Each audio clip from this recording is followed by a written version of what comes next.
ಎಲ್ಲರಿಗೂ ನಮಸ್ಕಾರ. Welcome back to my channel. ಇವತ್ತು ತಿಂಡಿಗೆ ಮಸಾಲೆ ದೋಸೆನ ಮಾಡ್ಕೊಂಡಿದ್ದೆ. ಆ ರೆಸಿಪಿನ ಈ ವಿಡಿಯೋದಲ್ಲಿ ಶೇರ್ ಮಾಡ್ತಾ ಇದ್ದೀನಿ. ಹಾಗೆಯೇ ನಮ್ಮಮ್ಮನ ಸ್ವಲ್ಪ ಹಾಸ್ಪಿಟಲ್ಗೆ ಅಡ್ಮಿಟ್ ಮಾಡಬೇಕಾಗಿತ್ತು. ಅದನ್ನು ಕೂಡ ಏನಕ್ಕೆ ಅಂತ ಈ ವಿಡಿಯೋದಲ್ಲಿ ಹೇಳ್ತೀನಿ. ವಿಡಿಯೋನ ಎಲ್ಲೂ ಕೂಡ ಸ್ಕಿಪ್ ಮಾಡದೆ ಪೂರ್ತಿಯಾಗಿ ನೋಡಿ. ಮಸಾಲೆ ದೋಸೆನ ಮಾಡೋದಕ್ಕೆ ಅಂತ ಹೇಳಿ ಹಿಟ್ಟನ್ನು ರುಬ್ಬಿದ್ನೆಲ್ಲ ನೋಡಿ ಯಾವ ರೀತಿ ಚೆನ್ನಾಗಿ ಉಬ್ಬಿ ಬಂದಿದೆ ಅಂತ. ದೋಸೆ ಮಾಡೋದಕ್ಕೆ ತುಂಬ ಜಾಸ್ತಿ ಹಿಟ್ಟು ಉಬ್ಬಿರಬಾರ್ದು, ಹಾಗೆ ಕಡಿಮೆನೂ ಉಬ್ಬಿರಬಾರ್ದು. ಮೀಡಿಯಮ್ ಆಗಿ ಹಿಟ್ಟು ಉಬ್ಬಿದ್ರೆ ದೋಸೆ ಕ್ರಿಸ್ಪಿಯಾಗಿ ಚೆನ್ನಾಗಿ ಬರುತ್ತೆ. ಈಗ ನಾನು ಇದಕ್ಕೆ ಒಂದು ಅರ್ಧ ಕಪ್ಪಷ್ಟು ಅಕ್ಕಿ ಹಿಟ್ಟನ್ನು ಹಾಕ್ಕೊಳ್ತಾ ಇದ್ದೀನಿ. ಅಕ್ಕಿ ಹಿಟ್ಟನ್ನು ಹಾಕೋದ್ರಿಂದ ದೋಸೆ ಚೆನ್ನಾಗಿ ಮೇಲ್ಗಡೆ ಕ್ರಿಸ್ಪಿಯಾಗಿ ಒಳಗಡೆ ಸಾಫ್ಟಾಗಿ ಚೆನ್ನಾಗಿ ಬರುತ್ತೆ. ಈಗ ಅಕ್ಕಿ ಹಿಟ್ಟನ್ನು ಹಾಕಿ ಇದನ್ನು ಚೆನ್ನಾಗಿ ಮಿಕ್ಸ್ ಮಾಡ್ಕೊಳ್ತಾ ಇದ್ದೀನಿ.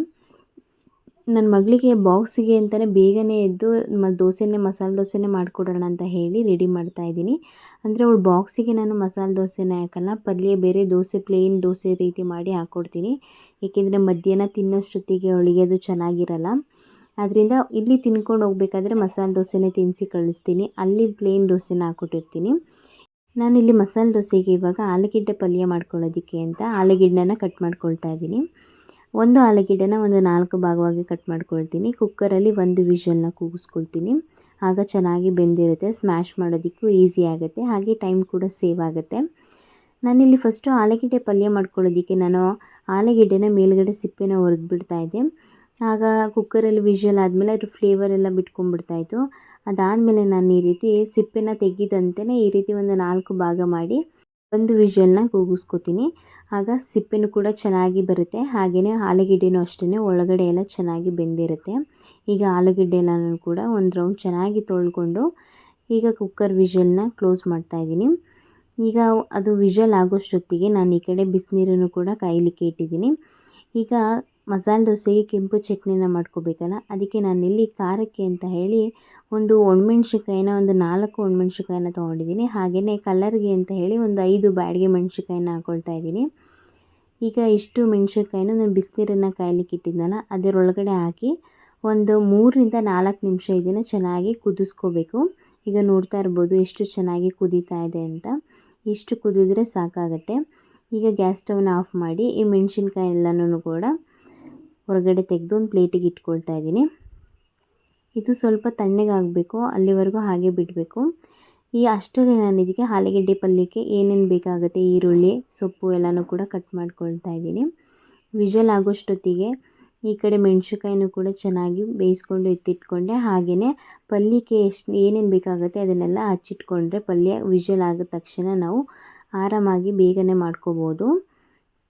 ಈಗ ಆಲೂಗೆಡ್ಡೆ ಪಲ್ಯ ಮಾಡೋದಕ್ಕೆ ನಾನಿಲ್ಲಿ ಸಣ್ಣದಾಗಿ ಈರುಳ್ಳಿನ ಕಟ್ ಮಾಡಿ ಇಟ್ಕೊಳ್ತಾ ಇದ್ದೀನಿ. ಅಷ್ಟರಲ್ಲಿ ನನ್ನ ಮಗಳು ಕೂಡ ಎದ್ದು ಬಂದಳು. ಅವಳಿಗೆ ವ್ಯಾನು 7:45 ಒಳಗಡೆ ಎಲ್ಲ ಬಂದುಬಿಡುತ್ತೆ. ಅದರಿಂದ ನಾವು ಅವಳನ್ನ 6:30ಗೆಲ್ಲ ಎದ್ದೊಳಿಸ್ತೀವಿ. ಕೆಲವೊಂದು ಸಲ ಅವಳೇ ಬೇಗ ಎದ್ದೊಳ್ತಾಳೆ, ಆದರೆ ಇನ್ನು ಕೆಲವೊಂದು ಸಲ ತುಂಬ ಚಳಿ ಇದ್ದಾಗ ತುಂಬ ನಿದ್ದೆ ಇದ್ದಾಗ ಎದ್ದೊಳೋದಕ್ಕೆ ಸ್ವಲ್ಪ ಹಿಂಸೆ ಮಾಡ್ತಾಳೆ. ಎದ್ದು ರೆಡಿ ಆಗಿಬಿಟ್ರಂತೂ ಬೇಗನೆ ಖುಷಿಯಾಗಿ ಸ್ಕೂಲಿಗೆ ಹೋಗ್ತಾಳೆ. ಇವತ್ತು ಅಷ್ಟೇ ಬೇಗನೆ ಎದ್ದಿದ್ಲು. ನಾನು ಅಡುಗೆ ಮಾಡಬೇಕಾದ್ರೆ ಬಂದು ಸೆಲ್ಫ್ ಮೇಲೆ ಕೂತ್ಕೊಂಡು ನಾನು ಅಡುಗೆ ಮಾಡಬೇಕಾದ್ರೆಲ್ಲ ತರಲೆ ಮಾಡ್ತಾಯಿದ್ಲು. ಪಲ್ಯಕ್ಕೆ ಅಂತ ಹೇಳಿ ನಾನಿಲ್ಲಿ ಹಸಿಮೆಣ್ಸಿಕಾಯಿನ ಕಟ್ ಮಾಡಿ ಇಟ್ಕೊಂಡಿದ್ದೀನಿ. ಒಂದು ಹಸಿಮೆಣ್ಸಿಕಾಯಿನ ನಾನಿಲ್ಲಿ 2 ಭಾಗವಾಗಿ ಮಾಡಿ ಇಟ್ಕೊಂಡಿದ್ದೀನಿ. ಹಾಗೆಯೇ ಸ್ವಲ್ಪ ಕರಿಬೇವಿನ ಸೊಪ್ಪು ಹಾಗೆಯೇ ಕೊತ್ತಂಬರಿ ಸೊಪ್ಪನ್ನು ಅಷ್ಟೇ ಸಣ್ಣದಾಗಿ ಕಟ್ ಮಾಡಿ ಇಟ್ಕೊಂಡಿದ್ದೀನಿ. ಇನ್ನು ಈ ಕಡೆ ಕೆಂಪು ಖಾರ ಮಾಡೋದಕ್ಕೆ ಅಂತ ಹೇಳಿ ಒಣಮೆಣ್ಸಿಕಾಯಿ ನೆನೆ ಹಾಕಿಟ್ಟಿದ್ನಲ್ಲ ಆ ಒಣಮೆಣ್ಸಿಕಾಯಿನ ಹಾಕ್ಕೊಳ್ತಾ ಇದ್ದೀನಿ. ಅದ್ರ ಜೊತೆಗೆ ಒಂದು 2 ಗೆಡ್ಡೆಯಷ್ಟು ಬೆಳ್ಳುಳ್ಳಿನೂ ಕೂಡ ಹಾಕ್ಕೊಂಡಿದ್ದೀನಿ. ನಾನು ನೆಕ್ಸ್ಟು ಇನ್ನೊಂದು ಐಟಮ್ ತರೋದಕ್ಕೆ ಅಂತ ಹೋಗೋಷ್ಟೊತ್ತಿಗೆ ಈಗ ನೋಡ್ತಾ ಇರ್ಬೋದು ನೀವು ಯಾವ ರೀತಿ ಜಾರನ್ನ ಎಳಿತಾ ಇದ್ಲು ಅಂತ. ಇದೇ ರೀತಿ ಅದು ಇದು ಅಂತ ಎಳೆದು ಸುಮ್ಮನೆ ತರಲೆ ಕೆಲಸ ಮಾಡ್ತಾನೆ ಇರ್ತಾಳೆ. ಈಗ ಇದಕ್ಕೆ ಒಂದು ಅರ್ಧ ಈರುಳ್ಳಿನ ಹಾಕ್ಕೊಳ್ತಾ ಇದ್ದೀನಿ. ಈರುಳ್ಳಿನ ಹಾಕೊಂಡಾದ್ಮೇಲೆ ನಾನು ಇದಕ್ಕೆ ಒಂದು ಅರ್ಧ ಸ್ಪೂನಷ್ಟು ಕಾಳು ಮೆಣಸಿನ ಹಾಕ್ಕೊಂಡಿದ್ದೀನಿ, ಒಂದು 10ರಿಂದ 12 ಕಾಳಷ್ಟು. ಈಗ ಇದಕ್ಕೆ ಒಂದು 2 ಟೇಬಲ್ ಸ್ಪೂನಷ್ಟು ಕಡಲೆನ ಹಾಕ್ಕೊಂಡಿದ್ದೀನಿ. ಹಾಗೆಯೇ ಒಂದು ಸ್ವಲ್ಪ ರುಚಿಗೆ ತಕ್ಕಷ್ಟು ಉಪ್ಪು, ಹಾಗೆಯೇ ಒಂದೇ ಒಂದು ಸ್ವಲ್ಪ ನೀರನ್ನು ಹಾಕ್ಕೊಂಡು ಇದನ್ನು ನುಣ್ಣಗೆ ಪೇಸ್ಟ್ ಮಾಡ್ಕೋಬೇಕು. ಈಗ ನೋಡ್ತಾ ಇರ್ಬೋದು ಈ ರೀತಿ ಎಷ್ಟು ನುಣ್ಣಗಾಗಿದೆ ಅಂತ. ಈ ರೀತಿ ಚೆನ್ನಾಗಿ ನುಣ್ಣಗೆ ಪೇಸ್ಟ್ ಮಾಡ್ಕೊಂಡಾದಮೇಲೆ ನಾನೀಗ ಇದನ್ನು ಒಂದು ಬೌಲಿಗೆ ಶಿಫ್ಟ್ ಮಾಡ್ಕೊಳ್ತಾ ಇದ್ದೀನಿ. ಇದನ್ನು ನಾವು ಜಾಸ್ತಿ ಮಾಡಿಟ್ಕೊಂಡು ಫ್ರಿಡ್ಜಲ್ಲೂ ಕೂಡ ಸ್ಟೋರ್ ಮಾಡ್ಕೊಂಡು ಇಟ್ಕೋಬೋದು. ಈ ಕಡೆ ಆಲೂಗೆಡ್ಡೆನೂ ಅಷ್ಟೇ ಚೆನ್ನಾಗಿ ಬೆಂದಿತ್ತು. ಈಗ ಸಿಪ್ಪೆ ಎಲ್ಲನೂ ತೆಗೆದು ಇದನ್ನು ಸ್ಮ್ಯಾಶ್ ಮಾಡ್ಕೊಳ್ತಾ ಇದ್ದೀನಿ. ಚೆನ್ನಾಗಿ ಬೆಂದಿರುತ್ತಲ್ವ, ನಾನು ಕಟ್ ಮಾಡಿ ಹಾಕಿರೋದ್ರಿಂದ ಅದರಿಂದ ಬೇಗನೆ ಸ್ಮ್ಯಾಶ್ ಆಗಿಬಿಡುತ್ತೆ. ಈ ಕಡೆ ಗ್ಯಾಸ್ ಸ್ಟವ್ ಮೇಲೆ ಒಂದು ಬಾಣಲೆನ ಬಿಸಿಗಿಟ್ಟು ಅದಕ್ಕೆ ಒಂದು 4ರಿಂದ 5 ಟೇಬಲ್ ಸ್ಪೂನಷ್ಟು ಎಣ್ಣೆನ ಹಾಕ್ಕೊಳ್ತಾ ಇದ್ದೀನಿ. ಎಣ್ಣೆ ಚೆನ್ನಾಗಿ ಬಿಸಿ ಆದಮೇಲೆ ಸ್ವಲ್ಪ ಹಸಿಮೆಣ್ಸಿನ್ಕಾಯಿ ಹಾಗೆಯೇ ಕರಿಬೇವಿನ ಸೊಪ್ಪು ಮತ್ತು ಕಟ್ ಮಾಡಿರುವಂತಹ ಈರುಳ್ಳಿನ ಹಾಕ್ಕೊಳ್ತಾ ಇದ್ದೀನಿ. ಈರುಳ್ಳಿನ ಹಾಕಿ ಇದನ್ನು ಸ್ವಲ್ಪ ಚೆನ್ನಾಗಿ ಫ್ರೈ ಮಾಡ್ಕೊಳ್ತಾ ಇದ್ದೀನಿ. ಈರುಳ್ಳಿ ಎಲ್ಲ ಸ್ವಲ್ಪ ಸಾಫ್ಟಾಗಿ ಬೇಯಬೇಕಲ್ವ, ಅಲ್ಲಿವರೆಗೂ ಇದನ್ನು ಚೆನ್ನಾಗಿ ಫ್ರೈ ಮಾಡ್ಕೊಳ್ತಾ ಇದ್ದೀನಿ. ಈಗ ಇದಕ್ಕೆ ಸ್ವಲ್ಪ ಸಾಲ್ಟನ್ನು ಹಾಕ್ಕೊಳ್ತಾ ಇದ್ದೀನಿ. ಜೊತೆಗೆ ಒಂದು 1/4 ಟೇಬಲ್ ಸ್ಪೂನಷ್ಟು ಅರಿಶಿನ ಪುಡಿನ ಹಾಕ್ಕೊಳ್ತಾ ಇದ್ದೀನಿ. ಸಾಲ್ಟನ್ನು ಹಾಕಿ ಫ್ರೈ ಮಾಡೋದ್ರಿಂದ ಈರುಳ್ಳಿ ಬೇಗನೆ ಬೇಯುತ್ತೆ, ಹಾಗೆ ಸಾಫ್ಟಾಗಿರುತ್ತೆ. ಈಗ ಇದನ್ನು ಒಂದು 2 ನಿಮಿಷಗಳ ಕಾಲ ಚೆನ್ನಾಗಿ ಫ್ರೈ ಮಾಡ್ಕೊಳ್ತಾ ಇದ್ದೀನಿ. ಫ್ರೈ ಮಾಡ್ಕೊಂಡಾದಮೇಲೆ ಈಗ ಇದಕ್ಕೆ ಸ್ಮ್ಯಾಶ್ ಮಾಡಿರೋಂತಹ ಆಲೂಗೆಡ್ಡೆನ ಹಾಕ್ಕೊಳ್ತಾ ಇದ್ದೀನಿ. ಆಲೂಗೆಡ್ಡೆನ ಹಾಕೊಂಡಾದಮೇಲೆ ಇದನ್ನು ಚೆನ್ನಾಗಿ ಮಿಕ್ಸ್ ಮಾಡ್ಕೋಬೇಕು. ಜಾಸ್ತಿ ಆಲೂಗೆಡ್ಡೆನ ಸ್ಮ್ಯಾಶ್ ಮಾಡೋಕ್ಕೆ ಹೋಗಬಾರ್ದು, ಸ್ವಲ್ಪ ಮಧ್ಯೆ ಮಧ್ಯೆ ಗಂಟು ರೀತಿ ಸಿಗ್ತಾಯಿದ್ರೆ ಚೆನ್ನಾಗಿರುತ್ತೆ. ಈಗ ಇದಕ್ಕೆ ರುಚಿಗೆ ತಕ್ಕಷ್ಟು ಉಪ್ಪನ್ನ ಹಾಕ್ಕೊಳ್ತಾ ಇದ್ದೀನಿ. ಹಾಗೆಯೇ ಸ್ವಲ್ಪ ಕಾಯಿ ತುರಿ, ಹಾಗೆಯೇ ಸಣ್ಣದಾಗಿ ಕಟ್ ಮಾಡಿ ಇಟ್ಕೊಂಡಿರೋಂತಹ ಕೊತ್ತಂಬರಿ ಸೊಪ್ಪನ್ನು ಕೂಡ ಹಾಕ್ಕೊಳ್ತಾ ಇದ್ದೀನಿ. ಈಗ ಇಷ್ಟನ್ನು ಹಾಕಿ ಇದನ್ನು 1 ನಿಮಿಷಗಳ ಕಾಲ ಚೆನ್ನಾಗಿ ಮಿಕ್ಸ್ ಮಾಡಿಕೊಂಡ್ರೆ ಆಲೂಗೆಡ್ಡೆ ಪಲ್ಯ ರೆಡಿ ಆಗುತ್ತೆ. ಅದಾದಮೇಲೆ ಈಗ ದೋಸೆನ ಹಾಕ್ಕೊಳ್ತಾ ಇದ್ದೀನಿ. ಅವಳಿಗೆ ಫಸ್ಟಿಗೆ ನಾನು ಮಸಾಲೆ ದೋಸೆನ ಹಾಕಿ ತಿನ್ನಿಸ್ಬಿಡ್ತೀನಿ, ಅದಾದಮೇಲೆ ಬಾಕ್ಸಿಗೂ ಕೂಡ ಹಾಕ್ತೀನಿ. ಈಗ ಫಸ್ಟಿಗೆ ತೆಳುವಾಗಿ ದೋಸೆನ ಹಾಕ್ಕೊಳ್ತಾ ಇದ್ದೀನಿ. ಅಂದರೆ ನಾನು ವ್ಯಾನ್ ಬರೋಷ್ಟೊತ್ತಿಗೆ ಅವಳಿಗೆ ಆಲ್ಮೋಸ್ಟ್ ಹೊಟ್ಟೆ ತುಂಬ ತಿಂತಾಳೆ. ಕೆಲವೊಂದು ಸಲ ಬೇಗ ವ್ಯಾನ್ ಬಂದಾಗ ಅರ್ಧಂಬರ್ಧ ತಿಂದುಬಿಡ್ತಾಳೆ. ಅದರಿಂದ ನಾನು ಸ್ವಲ್ಪ ದೋಸೆನ ದೊಡ್ಡದಾಗಿ ಹಾಕಿರ್ತೀನಿ. ಅವಳು ಎಷ್ಟು ತಿಂತಾಳೆ ಅಷ್ಟನ್ನು ತಿನ್ನೋದಕ್ಕೆ ಬಿಟ್ಬಿಟ್ಟು ಇನ್ನು ಮಿಕ್ಕಿದ್ದನ್ನು ಉಳ್ಕೊಳ್ಳಿ ಅಂತ ಹೇಳಿ. ಈಗ ಇದಕ್ಕೆ ದೋಸೆನ ಹಾಕ್ಕೊಂಡು ಮೇಲುಗಡೆ ಕೆಂಪು ಚಟ್ನಿನ ಹಾಕ್ಕೊಳ್ತಾ ಇದ್ದೀನಿ. ಅವಳಿಗೆ ಜಾಸ್ತಿ ಸ್ವೀಟ್ ಐಟಮ್ಗಿಂತ ಈ ರೀತಿ ಖಾರವಾಗಿರೋದು ಅಂದರೆ ತುಂಬಾ ಇಷ್ಟಪಟ್ಟು ತಿಂತಾಳೆ. ಈ ಖಾರ ಹಾಕಿರೋದ್ರಿಂದನೂ ಅಷ್ಟೇ ಏನಿಲ್ಲ, ಚೆನ್ನಾಗಿ ತಿಂದ್ಕೊಂಡ್ಳು ತಿನ್ನಿಸಿದಾಗ. ಈಗ ನೋಡ್ತಾ ಇರ್ಬೋದು ದೋಸೆ ಯಾವ ರೀತಿ ಚೆನ್ನಾಗಿ ಸ್ವಲ್ಪನೂ ಅಂಟದಂತೆ ಬಂದಿದೆ ಅಂತ. ಈಗ ಮಧ್ಯಕ್ಕೆ ಸ್ವಲ್ಪ ಆಲೂಗೆಡ್ಡೆ ಪಲ್ಯನ ಹಾಕಿ ಈ ರೀತಿ ಫೋಲ್ಡ್ ಮಾಡ್ಕೊಳ್ತಾ ಇದ್ದೀನಿ. ತುಂಬ ಅಂದರೆ ತುಂಬಾ ಚೆನ್ನಾಗಿ ಬಂದಿತ್ತು. ಈಗ ನೋಡ್ತಾ ಇರ್ಬೋದು ಮಸಾಲೆ ದೋಸೆ ಎಷ್ಟು ಚೆನ್ನಾಗಿ ರೆಡಿ ಆಗಿದೆ ಅಂತ ಹೇಳಿ. ಈಗ ಅವಳಿಗೆ ಬಾಕ್ಸಿಗೆ ಹಾಕೋದಕ್ಕೆ ಅಂತ ಹೇಳಿ ಮಾಮೂಲಿ ಸೆಟ್ ದೋಸೆ ರೀತಿ ಸ್ವಲ್ಪ ಮಂದವಾಗಿ ಹಾಕ್ಕೊಳ್ತಾ ಇದ್ದೀನಿ. ಇಷ್ಟು ಮಂದವಾಗಿ ಚೆನ್ನಾಗಿ ಸಾಫ್ಟಾಗಿರುತ್ತೆ. ಮಧ್ಯಾಹ್ನ ತಿನ್ನಬೇಕಾದ್ರೂ ಅಷ್ಟೇ ಚೆನ್ನಾಗಿ ಸಾಫ್ಟಾಗಿರುತ್ತೆ. ಈಗ ಇದಕ್ಕೆ ಮೇಲ್ಗಡೆ ಒಂದು 2 ಟೇಬಲ್ ಸ್ಪೂನಷ್ಟು ಎಣ್ಣೆನ ಹಾಕ್ತಾಯಿದ್ದೀನಿ. ಎಣ್ಣೆ ಹಾಕಿದ್ದೀನಿ ಎರಡೂ ಕಡೆಯೂ ಅಷ್ಟೇ ಚೆನ್ನಾಗಿ ಬೇಯಿಸ್ಕೊಂಡ್ರೆ ಒಳ್ಳೆ ಮೃದುವಾಗಿರುತ್ತೆ. ತಿನ್ನೋದಕ್ಕೆ ಅವಳು ತುಂಬ ಚೆನ್ನಾಗಿ ತಿನ್ಕೊಂಡು ಬರ್ತಾಳೆ. ಈಗ ಬಾಟಲಿಗೆ ಅಂತ ಹೇಳಿ ಅವಳಿಗೆ ಬಿಸಿನೀರನ್ನು ಕಾಯಿಸಿ ಆರಿಸಿ ಹಾಕ್ತಾಯಿದ್ದೀನಿ. ಹಾಗೆ ದೋಸೆ ತಿನ್ನೋದಕ್ಕೆ ಅಂತ ಹೇಳಿ ಒಂದು ಸಣ್ಣ ಬಾಕ್ಸಿಗೆ ನಾನಿಲ್ಲಿ ಆಲೂಗೆಡ್ಡೆ ಪಲ್ಯನೂ ಕೂಡ ಹಾಕ್ತಾಯಿದ್ದೀನಿ. ಆಲೂಗೆಡ್ಡೆ ಪಲ್ಯ ಆದಮೇಲೆ ಇವತ್ತು ಅವಳಿಗೆ ಸ್ನ್ಯಾಕ್ಸಿಗೆ ಅಂತ ಹೇಳಿ ಡ್ರೈ ಫ್ರೂಟ್ಸ್ಗಳನ್ನ ಹಾಕ್ತಾಯಿದ್ದೆ. ಒಂದು ಸ್ವಲ್ಪ ಗೋಡಂಬಿ, ಹಾಗೆಯೇ ಬಾದಾಮಿ, ಜೊತೆಗೆ ಸ್ವಲ್ಪ ಒಣ ದ್ರಾಕ್ಷಿನ ಹಾಕ್ತಾಯಿದ್ದೀನಿ. ಅವಳಿಗೆ ಡ್ರೈ ಫ್ರೂಟ್ಸಲ್ಲಿ ಎಲ್ಲನೂ ತಿಂತಾಳೆ, ಆದರೆ ಸ್ವಲ್ಪ ವಾಲ್ನಟ್ಸ್ನ ತಿನ್ನೋದಕ್ಕೆ ಸ್ವಲ್ಪ ಇಷ್ಟಪಡಲ್ಲ. ಏಕೆಂದರೆ ಅದು ಸ್ವಲ್ಪ ಉಗುರು ಇರುತ್ತಲ್ಲ, ಅದರಿಂದ ಅಷ್ಟು ಇಷ್ಟಪಟ್ಟು ತಿನ್ನಲ್ಲ ಅವಳು. ಆದರೂ ಇವತ್ತು ತಿಂತಾಳ ಅಂತ ಹೇಳಿ ಹಾಕಿ ಕೊಟ್ಟು ಕಳಿಸಿದ್ದೆ. ತಿನ್ಕೊಂಡು ಬಂದಿದ್ಲು, ಅಂದರೆ ಒಂದು 2 ಪೀಸ್ ಹಾಗೆ ಬಿಟ್ಬಿಟ್ಟಿದ್ಲು. ಇದ್ರ ಜೊತೆಗೆ ನಾನಿಲ್ಲಿ ಒಂದು 3 ಪೀಸಷ್ಟು ಸೇಬನ್ನು ಹಾಕಿದ್ದೀನಿ. ಇದಾದಮೇಲೆ ಬಾಕ್ಸಿಗೆ ದೋಸೆನ ಹಾಕ್ತಾಯಿದ್ದೀನಿ. ಈಗ ಇದನ್ನು ಸಣ್ಣ ಸಣ್ಣ ಪೀಸ್ಗಳಾಗಿ ಈ ರೀತಿ ಮಾಡಿ ಹಾಕ್ತೀನಿ. ಅವಳು ಅಲ್ಲಿ ದೋಸೆನ ತಿನ್ನಬೇಕಾದ್ರೆ ಸ್ವಲ್ಪ ಮುರ್ಕೊಂಡು ತಿನ್ನೋದಕ್ಕೆ ಟೈಮ್ ಹಿಡಿಯುತ್ತೆ ಅಂತ ಹೇಳಿ ನಾನು ಈ ರೀತಿ ಪೀಸ್ ಮಾಡಿದಾಗ ಈಸಿಯಾಗಿ ಬೇಗ ತಿನ್ಕೋತಾಳೆ ಅಂತ ಈ ರೀತಿ ಪೀಸ್ ಮಾಡಿ ಹಾಕ್ತೀನಿ. ಹಾಗೆಯೇ ಇವತ್ತು ಕೆಲಸ ಎಲ್ಲನೂ ಬೇಗ ಮುಗಿಸಿ ಪೂಜೆ ಎಲ್ಲ ಮುಗಿಸಿ ನಮ್ಮಮ್ಮನ ಹಾಸ್ಪಿಟಲ್ಗೆ ಕರ್ಕೊ ಹೋಗಬೇಕು. ಅವ್ರಿಗೆ ಕಾಲಲ್ಲಿ ಸ್ವಲ್ಪ ಮೂಳೆ ಏನೋ ಕಟ್ಟಾಗಿದೆ ಅಂತ ಹೇಳಿ ಅವ್ರಿಗೆ ಒಂದು ಆಪ್ರೇಷನ್ ಹೇಳಿದ್ದಾರೆ. 2 ಕಾಲನ್ನು ಕೂಡ ಮಾಡಿಸ್ಬೇಕು, ಆದರೆ 2 ಕಾಲನ್ನು ಕೂಡ ಮಾಡಿಸೋದ್ರಿಂದ ರಿಸ್ಕ್ ಆಗುತ್ತೆ ಅಂತ ಹೇಳಿ 1 ಕಾಲನ್ನ ಆಪ್ರೇಷನ್ ಮಾಡೋದಕ್ಕೆ ಹೇಳಿದ್ದಾರೆ. ಆದ್ದರಿಂದ ಬೇಗ ಮನೆ ಕೆಲಸ ಎಲ್ಲನೂ ಮುಗಿಸಿ ಪೂಜೆ ಮಾಡಿ ನಾನು ಅವ್ರನ್ನ ಹಾಸ್ಪಿಟಲ್ಗೆ ಕರ್ಕೊಂಡು ಹೋಗ್ತಾ ಇದ್ವಿ.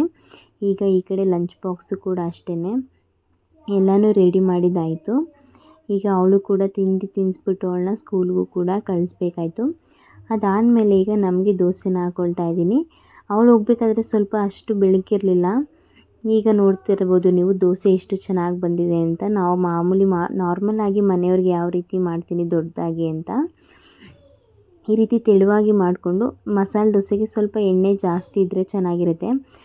ಈಗ ಮೇಲ್ಗಡೆ ಸ್ವಲ್ಪ ಕೆಂಪು ಚಟ್ನಿನ ಹಾಕ್ಕೊಳ್ತಾ ಇದ್ದೀನಿ. ನಾವು ಖಾರ ಯಾವ ರೀತಿ ತಿಂತೀವಿ ಆ ಡಿಪೆಂಡ್ ನೋಡಿಕೊಂಡು ಖಾರನ ಹಾಕೋಬೇಕು. ಈ ರೀತಿ ಖಾರನೆಲ್ಲ ಚೆನ್ನಾಗಿ ಸ್ಪ್ರೆಡ್ ಮಾಡ್ಕೊಳ್ತಾ ಇದ್ದೀನಿ ರೆಡ್ ಚಟ್ನಿನ. ಚೆನ್ನಾಗಿ ಸ್ಪ್ರೆಡ್ ಮಾಡ್ಕೊಂಡಾದಮೇಲೆ ಮಧ್ಯಕ್ಕೆ ಆಲೂಗೆಡ್ಡೆ ಪಲ್ಯನ ಹಾಕ್ಕೊಳ್ತಾ ಇದ್ದೀನಿ. ಸ್ವಲ್ಪ ಅಂದರೆ ಸ್ವಲ್ಪನೂ ಕೂಡ ತವಾಗೆ ಅಂಟ್ತಾ ಇರಲಿಲ್ಲ. ಈಗ ನೋಡ್ತಾ ಇರ್ಬೋದು ನೀವು ಯಾವ ರೀತಿ ಅದೇ ಓಪನ್ ಆಗ್ತಾಯಿತ್ತು ಮೇಲ್ಗಡೆಗೆ. ಅಷ್ಟು ಚೆನ್ನಾಗಿ ತವ ಬಿಡ್ತಾಯಿತ್ತು, ಅಷ್ಟು ಕ್ರಿಸ್ಪಿಯಾಗಿ ಟೇಸ್ಟಿಯಾಗಿ ಬರ್ತಾಯಿತ್ತು. ನಾವು ಹೋಟೆಲಲ್ಲಿ ಯಾವ ರೀತಿ ನಾರ್ಮಲಾಗಿ ತಿಂತೀವಿ ಮಸಾಲೆ ದೋಸೆ, ಅದಕ್ಕಿಂತಲೂ ಟೇಸ್ಟಿಯಾಗೇ ಇತ್ತು. ಮನೇಲಿ ನಾವು ಅದಕ್ಕಿಂತಲೂ ರುಚಿಯಾಗಿ ಹೆಲ್ದಿಯಾಗಿ ಮಾಡ್ಕೋಬೋದು. ಈಗ ನೋಡ್ತಾ ಇರ್ಬೋದು ಎಷ್ಟು ಚೆನ್ನಾಗಿ ಕಾಣಿಸ್ತಾ ಇದೆ ಅಂತ. ಈಗ ಮಸಾಲೆ ದೋಸೆ ರೆಡಿಯಾಗಿದೆ.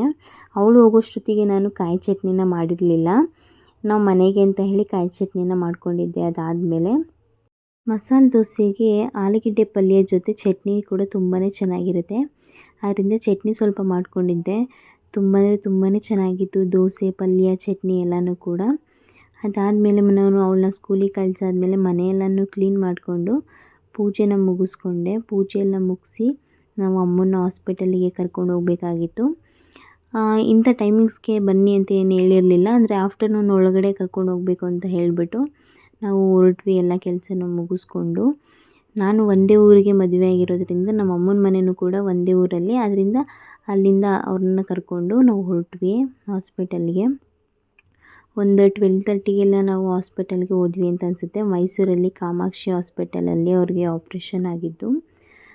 ಸ್ವಲ್ಪ ಪ್ರೊಸೀಜರ್ ಇತ್ತು. ನಮ್ಮ ಅಣ್ಣಂದು ಇನ್ಶೂರೆನ್ಸ್ ಎಲ್ಲ ಕ್ಲೈಮ್ ಆಗಬೇಕಾಗಿತ್ತಲ್ಲ, ಅದರಿಂದ ಸ್ವಲ್ಪ ಪ್ರೊಸೀಜರ್ ಇರುತ್ತಲ್ಲ, ಅದಕ್ಕೆಲ್ಲ ಅಪ್ಲೈ ಮಾಡಬೇಕಿತ್ತಲ್ಲ. ಅದು ಅಪ್ರೂವಲ್ ಆಗಿ ಅದಾದಮೇಲೆಲ್ಲ ರಿಜಿಸ್ಟ್ರೇಷನ್ ಮಾಡಿಸ್ಕೊಂಡು ಅಡ್ಮಿಟ್ ಮಾಡ್ಕೊಳ್ಳೋದು ಸ್ವಲ್ಪ ಲೇಟ್ ಆಯಿತು. ಎಲ್ಲ ಪ್ರೊಸೀಜರ್ ಆದಮೇಲೆ ಅಡ್ಮಿಟ್ ಮಾಡಿಕೊಂಡ್ರು. ಅದಾದಮೇಲೆ ಅಮ್ಮನ ಜೊತೆ ಅಜ್ಜಿನ ಬಿಟ್ಬಿಟ್ಟು ಬಂದ್ವಿ. ನಾನು ಇರೋಕ್ಕಾಗಲಿಲ್ಲ, ಏಕೆಂದರೆ ನನ್ನ ಮಗಳು ನನ್ನ ಬಿಟ್ಬಿಟ್ಟಿರಲ್ಲ, ಅವಳನ್ನ ಸ್ಕೂಲಿಗೆಲ್ಲ ಕಳಿಸ್ಬೇಕಿತ್ತಲ್ವ. ಅದರಿಂದ ನಾನು ಮನೆಗೆ ಬಂದೆ. ಅದಾದಮೇಲೆ ನಾನು ಅಮ್ಮನ ಮನೆಗೆ ಬಂದೆ, ಏಕೆಂದರೆ ಇಲ್ಲಿ ಅಪ್ಪ ಒಬ್ಬರೇ ಇರ್ತಾರಲ್ವ, ಅವ್ರಿಗೆ ಅಡುಗೆ ಮಾಡಿಕೊಡ್ಬೇಕು. ಹಾಗೆಯೇ ಅಮ್ಮ ಹುಷಾರಾಗಿ ಮನೆಗೆ ಬಂದಮೇಲೆ ಅವ್ರನ್ನ ಸ್ವಲ್ಪ ನೋಡ್ಕೋಬೇಕಲ್ವ, ಆಪ್ರೇಷನ್ ಆಗಿರುತ್ತೆ. ಅದರಿಂದ ನಮ್ಮ ಮನೆಯಿಂದ ಇಲ್ಲಿಗೆ ಕಳಿಸಿದ್ರು, ಅಮ್ಮ ಹುಷಾರಾಗೋವರೆಗೂ ಇದ್ಬಿಟ್ಟು ಬಾ ಅಂತ ಹೇಳಿ. ಅದರಿಂದ ನೆಕ್ಸ್ಟ್ ನನಗೆ ಜಾಸ್ತಿ ವೀಡಿಯೋಸ್ನು ಮಾಡೋಕ್ಕಾಗಲ್ಲ ಅಂದ್ಕೊತೀನಿ, ಏಕೆಂದರೆ ಸ್ವಲ್ಪ ಕೆಲಸ ಜಾಸ್ತಿ ಇರುತ್ತೆ. ಹಾಸ್ಪಿಟಲ್ಗೆಲ್ಲ ಅಡುಗೆ ಮಾಡಿಕೊಡ್ಬೇಕಾಗತ್ತೆ. ಹಾಗೆಯೇ ಅವ್ರ ಮನೆಗೆ ಬಂದಮೇಲೆ ಸ್ವಲ್ಪ ಅವ್ರನ್ನ ನೋಡ್ಕೊಳ್ಳೋದು ಇರುತ್ತಲ್ವ, ಅದರಿಂದ ವೀಡಿಯೋ ಅಷ್ಟು ಮಾಡೋಕ್ಕಾಗಲ್ಲ ಅಂದ್ಕೊತೀನಿ. ಅದಾದಮೇಲೆ ನಾವು ಮನೆಗೆ ಬಂದ್ವಿ. ಮನೆಗೆ ಬಂದು ಸ್ವಲ್ಪ ಫ್ರೆಶ್ ಅಪ್ ಆಗಿ ರಾಘವೇಂದ್ರ ಸ್ವಾಮಿ ದೇವಸ್ಥಾನಕ್ಕೆ ಹೋಗಿದ್ವಿ. ಪೂಜೆ ಎಲ್ಲ ತುಂಬ ಚೆನ್ನಾಗಿತ್ತು. ಅದಾದಮೇಲೆ ನಾವು ಹೋಗೋಷ್ಟೊತ್ತಿಗೆ ಪ್ರಸಾದ ಕೂಡ ಖಾಲಿಯಾಗಿತ್ತು. ಏನೋ ಬಿಸಿಬೇಳೆ ಬಾತೇನೋ ಮಾಡಿಸಿದ್ರಂತೆ, ನಾವು ಹೋಗೋಷ್ಟೊತ್ತಿಗೆ ಖಾಲಿಯಾಗಿತ್ತು. ಅದಾದಮೇಲೆ ಕೊಬ್ಬರಿ ಮಿಠಾಯಿ ಥರ ಒಂದು ಸ್ವೀಟ್ ಕೊಟ್ಟಿದ್ದರು, ತುಂಬಾ ಚೆನ್ನಾಗಿತ್ತು. ಅದನ್ನು ಈಸ್ಕೊಂಡು ಮನೆಗೆ ಹೊರಟ್ವಿ. ಇಷ್ಟು ಈ ವ್ಲಾಗ್ ಆಗಿತ್ತು. ಐ ಹೋಪ್ ಈ ವಿಡಿಯೋ ನಿಮಗೆ ಇಷ್ಟ ಆಗಿದೆ ಅಂತ ಅಂದ್ಕೊಳ್ತೀನಿ. ಈ ವಿಡಿಯೋ ಇಷ್ಟ ಆಗಿದ್ದರೆ ಪ್ಲೀಸ್ ಈ ವಿಡಿಯೋನ ಲೈಕ್ ಮಾಡಿ, ನಿಮ್ಮ ಫ್ರೆಂಡ್ಸು ಮತ್ತು ಫ್ಯಾಮಿಲಿಗೆಲ್ಲ ಈ ವಿಡಿಯೋನ ಶೇರ್ ಮಾಡಿ. Thank you.